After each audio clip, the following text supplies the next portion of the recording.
మరి ఈరోజు నిజంగా ఏంటంటే పత్రికల్లో పెద్ద కథనాలు వస్తూ ఉన్నాయి. ఏంటంటే మేము ఏదో పార్టీ మారుతున్నట్టుగా, మరి రహస్య చర్చలు జరుపుతున్నట్టుగా, సీనియర్ నాయకులు ఎవరో మమ్మల్ని టచ్లో ఉన్నారు కాంగ్రెస్ పార్టీకి సంబంధించిన వారని చెప్పేసి చెప్తాను. దీన్ని తీవ్రంగా ఖండిస్తూ ఉన్నాము.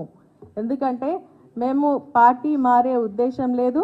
మా నాయకుడు కేసీఆర్ గారి పైన పూర్తి నమ్మకం, విశ్వాసంతో వారి నాయకత్వము పనిచేయడానికి మేము ఉన్నామని మొన్న కూడా స్పష్టంగా చెప్పడం జరిగింది. మెదక్ జిల్లాకు సంబంధించి మరి నిజంగా కూడా అది టీఆర్ఎస్ గడ్డ, పార్టీకి పెట్టినటువంటి ఇల్లు మెదక్ జిల్లా. ఈరోజు ఆ నమ్మకంతోనే అక్కడ ఉన్నటువంటి ప్రజలందరూ కూడా మరి దాదాపు 10 స్థానాల్లో 7 స్థానాలను మమ్మల్ని గెలిపించడం జరిగింది.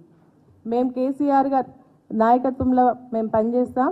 మా మెదక్ జిల్లాకు సంబంధించి రానున్నటువంటి ఎన్నికల్లో పార్లమెంట్ పైన మరి టీఆర్ఎస్ జెండా కూడా ఎగురవేస్తామని చెప్పి స్పష్టంగా చెప్తా ఉన్నాం.